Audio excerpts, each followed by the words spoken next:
Karen, Yes. imagine spending 3 years living with Bushman healers in the Kalahari and yogis in the mountains of India. Mm-hmm. Then imagine being caught living in a cave during the beginnings of COVID. Ooh, Now, what would these things possibly have in common, you might ask? I do ask Well, I'm that. glad you asked, because it just so happens that this is precisely what our next guest experienced.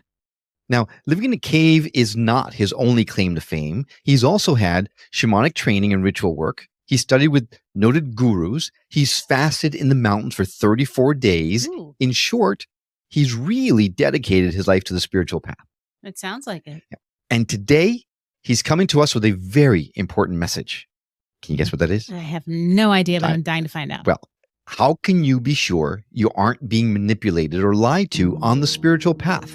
Ooh, by like another spirit? We're going to get some no-nonsense tips on how to do that from him, but we're also going to chat about how you can rid yourself of any soul contracts that might exist.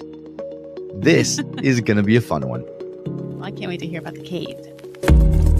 My name is Will. And I'm Karen. And unlike Mulder and Scully, we both want to believe. so we've embarked on a journey of discovery. We've talked to people deeply entrenched in the spiritual and metaphysical world. We've thrown ourselves into weird and wonderful experiences. I even joined a coven of witches. And wait, you joined a coven? Yep, all in the interest of finding something Anything. that will prove that there's something beyond this physical, three-dimensional world we all live in. This is the Skeptic Metaphysicians.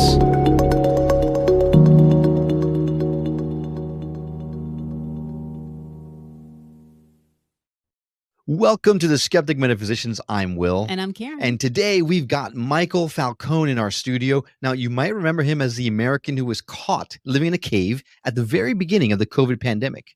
But what you don't know is how much work he's put into his own spiritual growth. And he's going to let us in on the secret to identifying whether someone in the spiritual field might really be trying to help you or not. Michael, welcome to the show. Thank you. It's nice to be here. Everything that you mentioned, like the fasting in the wilderness and stuff like that, those were all kind of tests. And so when you said earlier, how to make sure you're not being lied to, I'm actually talking not lied to from a physical being sitting in front of you that's trying to milk you of your money and stuff. I'm talking about, dreams, intuition, messages that are coming I was right. to I'm you. sorry. So I'm just rarely right. So woohoo! that is so much better than I thought it was. Yes. So yeah, well, okay. Yes. All right. Well, then in that case, let's go ahead and start at the very beginning. How did you get to, I want to grow spiritually? What drove me to finding the spiritual path was a completely broken heart. A broken Right. heart. Wow. So I was dropping weight for no reason. Like I was eating, but I was basically kind of sick. Apparently in the medical field, it is actually a thing. Like, your heart breaks and it does have health ramifications. And I really needed healing. And obviously a medical doctor wasn't going to be able to help with this particular problem. So I got a healing from like a Qigong master, which kind of helped a little bit, but it didn't really get everything done. And I ended up contacting and working with a shaman that I kind of just found online and was like, all right, I don't know what else to do. So you were just kind of Google searching some ways to get help, because how do you go from a regular doctor to a Qigong master? It's like, that's not just like a next step sort of thing. Did someone talk to you about this stuff, or was it just you searching and searching? I had a friend at work that was really into Qigong, so he led me to that. Okay. From there, like I said, it was just a lot of searching. And one thing this man that I worked with will tell people that he works with is to knock on a lot of doors before you find what works for you. That's very true. Basically, that's really been my story for a long time, is knocking on a lot of doors. And before I found what I thought was, okay, the path I'm supposed to be on, and I'm going to Africa and India and all that. So Did you find what you were looking for? So you studied with this shaman, you participate in these rituals. Was shamanism what was calling to you? Because the shaman path and the gurus in India, for example, very different paths. Mm-hmm. How did those cross? How did you get to where you were now? During that time, one of the shamans that I was working with would also say, well, in our society, you really can't just be a shaman. You need something that is kind of your foundation, So for example, if I was a doctor, I can say, oh, I'm, Michael Falcone, a doctor, and I'm also a shaman. So people take me seriously, in other words. Mm-hmm. During the beginning of this journey, I actually joined the military. I was discharged for a condition existing prior to service because of my finger. Because the radio listeners won't be able to see that, but one of my fingers is messed up. The ring finger, one of the tendons is messed up. But anyways, after I was discharged from the military, and I was very depressed. I had re-entry depression is something that one of the shamans told me I kind of had. You spend a month in the wilderness or you spend a month in, this or that, and you come back to reality, quote unquote, the real world where you have to find a job and all that. And you're depressed because, you don't know what to do and nothing feels quite right. So during this time, I just tried a very basic, simple meditation. And that meditation, I don't know, I guess I got it really right, but it just opened my heart completely. And I was kind of sitting there, hating myself and wishing something that would happen that would get me out of this mess. Instead, an incredible wave of peace came over me. And the thought that came to me or kind of washed over me was that I would not make any more decisions based on what I thought others needed. And so that maybe is really the beginning of this transitioning over to the yogic path of the tiger, where you're basically on your own from the shamanic. Then felt the need to go to India and study out there. Well, right after this kind of awakening experience, obviously personally, everything changed. I didn't know exactly what I was going to do with it. But this is when Mahavatar Babaji came to me in a very vivid dream and didn't necessarily tell me to come find him. But, I had a couple of dreams about it. And then I had Autobiography of a Yogi sitting in my garage, went out, picked it up, and happened to turn to the page where he's talking about who the Babaji is. And I kind of threw the book out of my hands. I was like, oh my God, that's him. And so from that point, I started making plans, saving money. I was going to go to India, starting in Africa, actually with the Bushman, because that was always kind of on my bucket list, I guess. I don't remember why that was always kind of first on the list, but how was the reception when you went to Africa and India and you said, hey, I'm here to study with y'all? You look very different than the Bushman and the Indian gurus. So were you accepted right away? Was it difficult? What was that experience like? That was not so difficult. The Africa story is really, so I spent my first 2 or 2.5 weeks in Africa waiting on new bank cards because I had been mugged and choked unconscious in Johannesburg. Oh my gosh. Wow. And so it really wasn't going smoothly. No, it doesn't sound like it. But so I flew from Johannesburg to Windhoek, and I met someone on couch surfing up in the north of Namibia that turned out to be missionaries in Bushman land. And when I got there, 8 Bushmen were staying with them, learning, about the Bible and this and that. Mm-hmm. And I said to one of them, oh, I'm looking for Kuntabu, who's the name of a Bushman I had, a very famous healer. And he said, yeah, he's from my village. So when a couple of days later, I traveled with them in a pickup truck out to their village. I'm obviously paraphrasing a little bit, but ever since I was mugged, this just flowed unbelievably smoothly. Well, I was going to say, you've got some unbelievable courage. Not just to just get in the back of a pickup truck with a bunch of Bushmen and go out to who knows where, but also the story you sent me with the article, you actually you went along with some dude in Nepal who could very easily have absconded with you and everything that there is about you, and you never are heard from again. So I commend you for your courage, but also, whoa, how were you not worried at all? You not think of yourself, could potentially be in danger here? I was ready to give my life for this. I was in trouble quite a few times. I bet. I got lost in the mountains at times. I was out in the bush with the Bushmen and had hardly any food or water and stuff like that. But the main point, I guess, is once this awakening happened and this was the path, that's how strongly I felt that this is what I'm supposed to be doing. And I was... So you were willing to take any risks necessary because you knew this is where you had to be. Right. And as long as they were kind of on that path, right? So not necessarily careless risks. Well, yeah. But yeah. Right. Risks that I thought were necessary or, to get where I had to go. And if I thought I was in the right place, I could not be dissuaded. And one example would come up in one of the villages I was staying at in India. one thing that people maybe don't know about India, once you get to near the Chinese border and you're a lone foreigner, everyone is very worried about you. You know, it's not going to look good if a foreigner dies in the mountains of India. So at some point, these policemen were at this one village, and they were asking, they saw me and they were like, okay, where are your papers? Where's your permission? Who's responsible for you? And that was a common theme for me in India, was who's responsible for you? You know, and as an American, it's kind of like, you know, what are you talking about? I'm an adult. I'm responsible for myself. But in India, it's not like that. And so there were definitely times also, aside from the physical danger, was you should not be here. You know, what are you doing here? Blah, blah, blah. Well, we're just getting started. We need to take a break. But when we come back, we are going to get into the nitty of the interview. Specifically, how can you be sure you're not being manipulated or lied to on the spiritual path? How you can get rid of soul contracts that can exist. And of course, the story of the cave. When we come right back.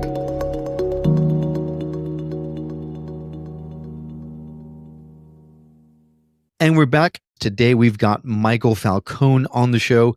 He is a gentleman who has thrown himself into wild and woolly adventures in the path of enlightenment, including being found in a cave right as the COVID pandemic was first starting. We talked a lot about how you started going down this path. And now I'd like to take it to the meat of the interview. You mentioned that you knew of a way that you could be sure that you weren't manipulated or lied to on the spiritual path, and not about Joe Schmo who wants to take you $20 on a tarot reading. You're talking about how you can be sure that beings that you encounter on the spiritual path aren't leading you astray. Yeah. In all of this backstory that I've just told, really the whole time I was being lied to. So that is, being lied to by whom? My dreams. Mahavatar Babaji is the name that is incorrect. The real name is Shiva. And this also came in the form of shamanic dreams, intuition. And if I had to talk about the dreams that I've had on this path, and part of any good lie, right, is a lot of it is true. So a lot of the dreams that I would have are very accurate or prophetic or whatever else. But the end line goal was, in fact, a lie. And just, I guess, to give the punchline, how I got rid of all this, far too late for me, was using ritual medicine that I have from Africa, from an initiated shaman, which is actually to dissolve these contracts. And I found a couple of other people online talking about this, that when a human being incarnates onto Earth, we come in faced with the head archon or Satan or whatever you want to call him, and so technically an archon is a false angel, right? I believe so. I mean, I'm not. The crazy thing about this is that I'm not the first. I don't think. The part of the confirmation I got for this soul contract thing is I don't know if you've heard of J. Krishnamurti. Sure. So J. Krishnamurti was raised, I think was brought around and nurtured by early women associated with the Theosophical Society. And one day he's the head of this order that they created and things like that. And he gives a speech saying, I'm dissolving this order, humanity needs to be free. And the follow-on organization to the Theosophical Society was the Summit Lighthouse, led by Claire Prophet. And they're all about connecting with ascended masters and all this stuff. One that they follow very closely is Master Kuthumi. I'm not sure if I'm saying that right. But then he says in his channeled messages to members that the soul enters thousands of contracts before it enters onto this earth. And so basically what I did was dissolve those, and all the things that were happening to me, most of them very, very bad towards the end, stopped. I haven't talking mostly about the good stuff for now. The end of the story was quite a nightmare for me. But before we go any further, I want to take just a step back and say, how did you find out you were being lied to? Like what led you to just stop believing this was the right path for you? How did you know that you needed to dissolve these contracts? Oh, man. Okay. So this is a long story. Most of the time, things were very, very good for me. There were times in the mountains, I hadn't drank in 3 years. I didn't eat meat for 3 years. I was very disciplined. And there were sometimes I felt so good that I just felt like celebrating. Like if I had a glass of wine, I would take a drink just to celebrate how happy I was. And a lot of the tests that I was put through, say, for example, the fasting in the wilderness test, I failed it, so I know that was my fault. And I came back from the mountains down to Rishikesh. And there were all sorts of times like that where, I kind of knew like the tests I was being put through and the messages and things that were being sent to me. And I always kind of knew what I was doing wrong or like what I messed up. Then at some point, Babaji / whoever else was involved in this started manipulating things for me to get together with a woman. And one thing I've learned, by the way, is that these archons, whatever they are, nothing attracts their attention more than relationships. And so now the test was to be with this woman as opposed to him. Like, so getting together with this woman, and then we would both kind of be disciples of Babaji. At some point, I failed in this endeavor to the point where she left. We were both in Rishikesh. She took off with friends into the mountains, herself. And I said, you know what? It's either with her or I'm done. I failed, You involved someone else. And at that point, I realized I was being lied to about things that were going on. A lot of the tests I was being sent were just complete nonsense. And I know a lot of this is hard to imagine, but when I say tests, I'm talking about, say, if I went to sleep at, say, 8 o'clock, having dreams from 8 in the morning until 6 a.m. about, what I was supposed to do, where I was supposed to go, meditation, this and that. In addition to visions during the day while I was awake, messages coming intuitively. And at this point, I knew I could kind of gather, that things were not right. And once I started to disobey, so actually disobeying these messages is what made me realize, whoa, this is really wrong. Because this being, now it's angry and vengeful and spiteful. It's like having, instead of, pleasant dreams and good feelings, all of a sudden it's like I have something in my dreams that's just very, very angry. Let me just make sure I'm following. When you started on the spiritual path, you were getting dreams. And you started, I guess, devoting your path towards this particular entity, this being. Well, I thought that I was in pursuit of an ascended man, someone like, say, a Buddha or a Jesus. Okay. And I don't think that is the case at all. I don't think this was an actual person. This turned out to be a being who then became very angry when you decided to turn your back on it. Yeah. So my question would be, what was the point of that being sending you these dreams or lying to you about a particular path? Is it you just got energy from being a disciple of his?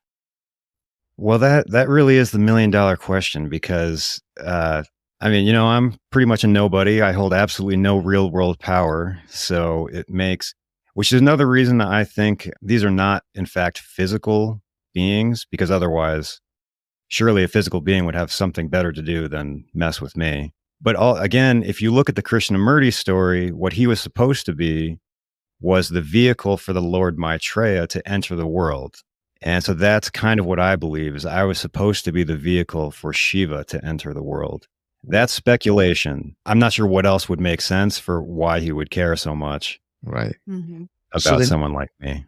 So then how does someone watch out for that? How can someone, you hear a lot about the New Age movement and meditations and all that, this 5D consciousness, ascension, all this that we're all waking up to. How can you tell when you're being led astray, first? And second, how do you prevent it from happening? Or stop it once it's started?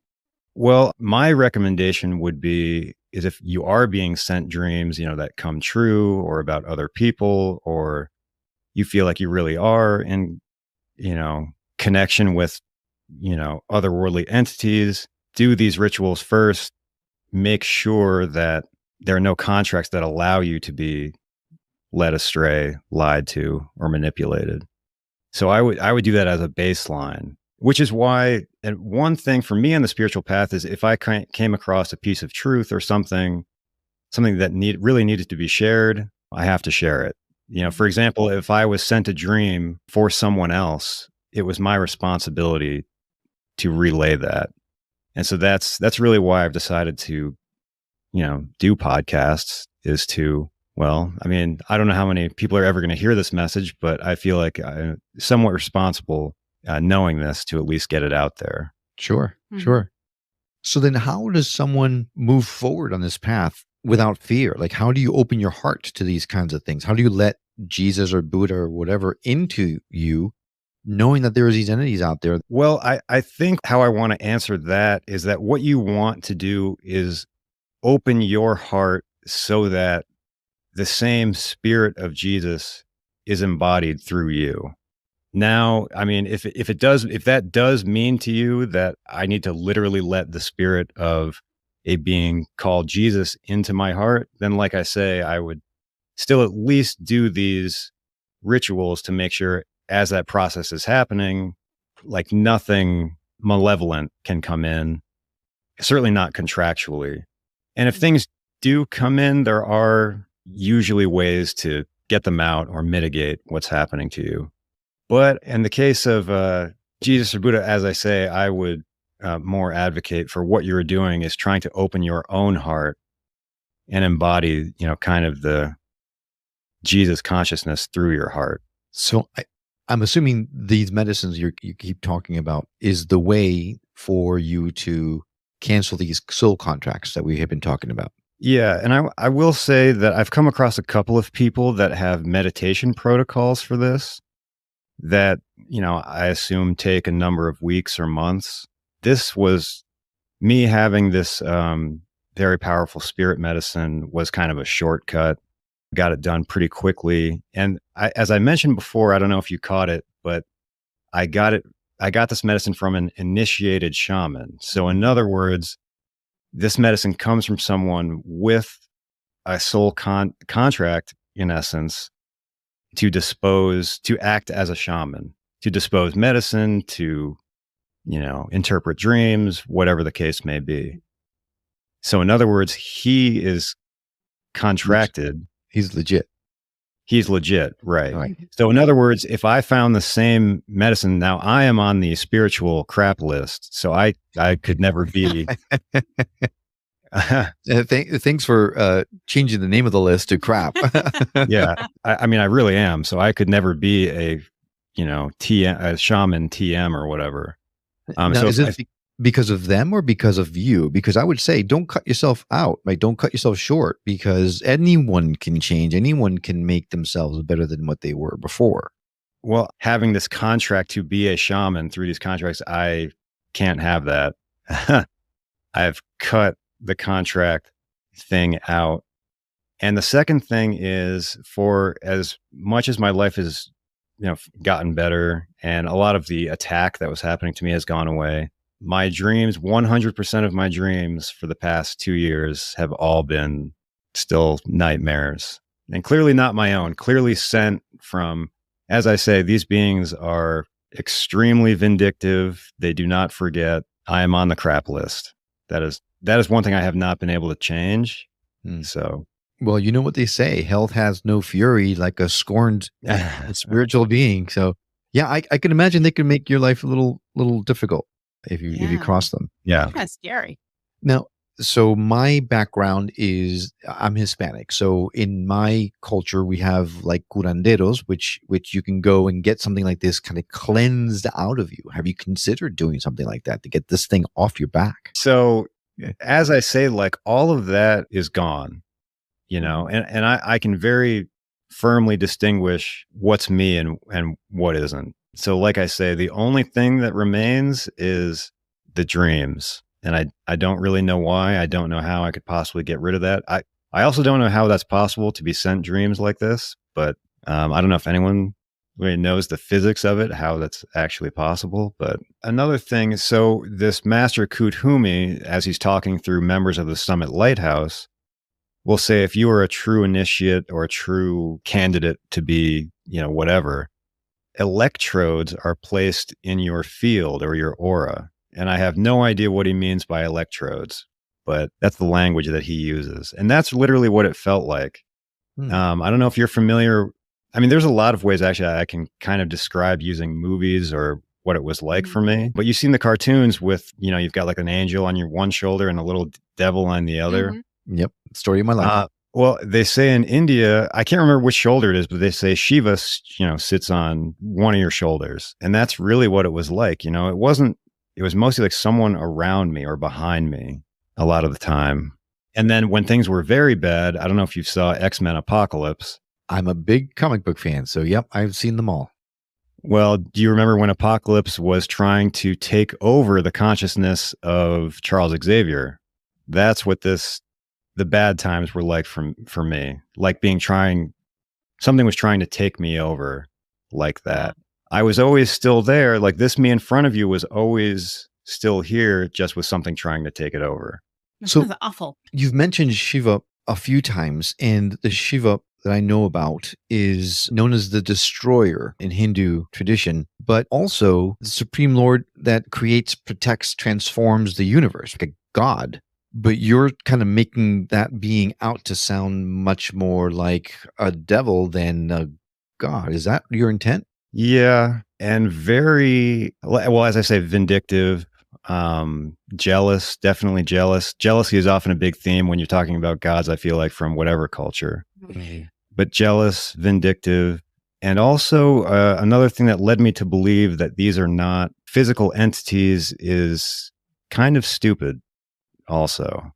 And what I mean by that, I can describe this to you in comic book terms as well. Have you seen The Watchmen? Oh, yeah. Love The Watchmen. Well, so Dr. Manhattan, he undergoes that radioactive accident and he becomes this kind of, I don't know, fourth or fifth dimensional being, but he kind of loses touch with humanity and reality. And he becomes kind of morally questionable, when he kills Rorschach at the end. And so when I say these beings are stupid, they're stupid in a way that is, if you didn't have a three-dimensional body, if you didn't have consequences for your actions.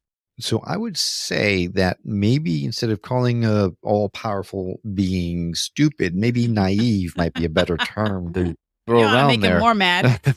Yeah, sorry. Naive or ego-driven. Yeah. Well, it's definitely not. I mean, maybe partially ego-driven, but I think Sorry. Even ignorant might be better than stupid. I mean, it just feels like you're poking the bear a little too much. Yeah. Okay, I'm sorry. I guess there might be a little bit of leftover. Sure. Bitterness. Yeah. Well, I mean, I think when I think about all this fifth dimensional stuff and 3D reality and what we're doing here and all the ramifications of that, I think this 3D reality really enables a lot of we are capable of a huge spectrum of emotion, incredible reasoning and thought processes because we live, we're having to eat and, go to the bathroom and, make money and this and that. There are very real consequences to our actions. And so I think if, say I were to undergo a radioactive experiment and become a fifth dimensional being that, okay, better than stupid. Yeah, right. I would lose touch with that reality. There you go. But I think also lose touch with what it's like to be in that reality, what it's like for other people. So maybe that means a loss of empathy. Maybe in some situations, it also means a desire. Like, let's say, you've read a drug trip about someone that is completely egoless and is really just looking for, how do I get back to that 3D grounded reality? Mm-hmm. So if you're in a situation like that, after undergoing this radioactive experiment, what would you become or what would you lose? And that, I think these beings that we're talking about, because they are not grounded in a 3D reality and part are jealous of it. Jealous is definitely the right word in this case. Mm-hmm. Perhaps seeking to return to it. And as I said before, nothing seems to attract their attention more than relationships. One thing we learned from the Bible is the fallen angels came down to earth because women were so beautiful. I mean, not a lie. Yeah, it's not a lie. They are. But yeah, so I think their desire, for a 3D reality from whatever state that they're in has lost a lot in that transition, and whatever caused that transition, I'm not sure. Really super interesting thought process and conversation. But now we got to get to the nitty, right? The question that opened the entire episode. How did you get into that damn cave? Okay, so I mentioned before that I failed the test in the mountains fasting because on day 34, a group of geologists came over the ridge and they offered me a bunch of food, and I ate a bunch of food. Because you were hungry. I mean, 34 days, that's a win to me. That's a lot of days. A lot of days. Yeah. Anything over a day is a win to me. How long was it supposed to be? Part of the messages coming to me were that this happened, by the way, on 6/6, which I thought, okay, this is the day of the beast, right? Mm-hmm. And my birthday was 6/10. So I kind of had like a premonition that it's supposed to last until 6/10. But of course, it ended on 6/6. So there was no. You're 4 days away. Gosh, so close. Well, and I've often wondered too, like, what if I ever succeeded on this path? What if it's almost, by the way, I failed so many times. It's almost as if something was keeping me from. It's like two things. You won by losing. Yeah. Right? And also it sounds like someone or something was watching over you, making sure you did win by losing. Right. So as much as we're talking about these beings, as selfish beings, you gotta think there's something else out there too that's not quite so petty. Oh, well, I mean, I could also very easily say at this point that I think it would be very hard to live without faith of something in this universe, being as fragile as we are in this 3D reality, eating and having to go to the bathroom and all this, and the power that I've seen that can be wielded over us. Like I say, I think it would be very hard to live without faith. Anyway, so I also was sent on a pilgrimage through the mountains. That was 3 months walking from Ladakh to Kedarnath, where I was mostly alone going through high mountain passes and stuff like that. And when I got to Kedarnath, I was supposed to meet him up at a lake in the mountains, and I was supposed to wait. Again, kind of this waiting game, fasting. Snowstorm moved in. I left. I failed. I mean, it's cold. Yeah. You lived. It was cold. That's a win to me. So, anyway, after I failed the fasting test, there were a whole bunch of different tests. I'm getting the chronology a bit mixed up. I came down to Rishikesh again with a mind that maybe, what am I going to do now?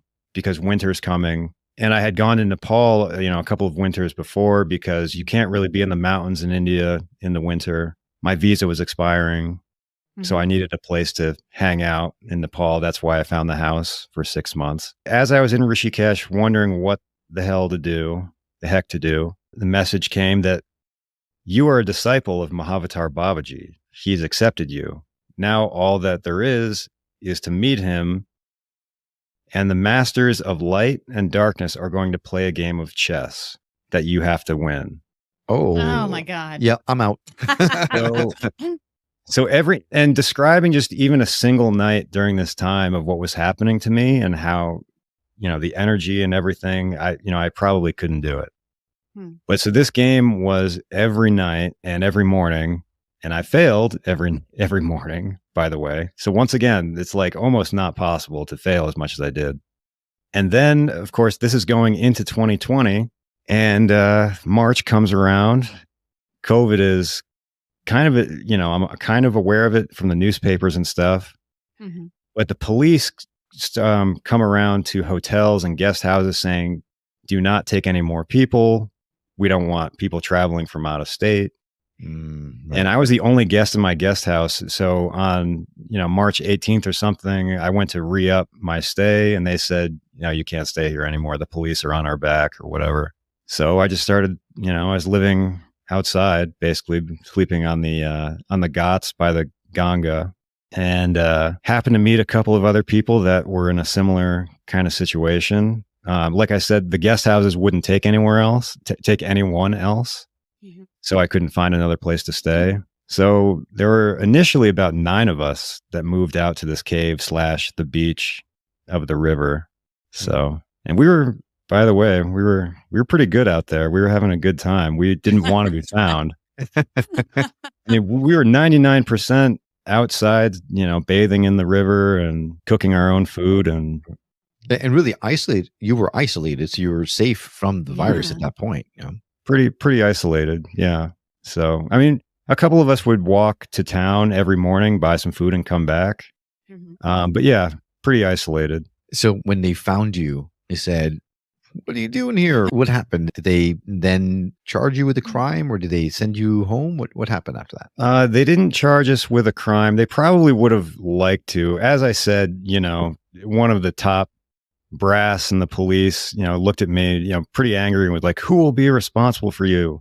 And, once again, like I said, a foreigner dying on the beach of the Ganga would not look very good. They didn't want that. So they just quarantined us. It was supposed to be for 2 weeks. We ended up being there for 3, I guess.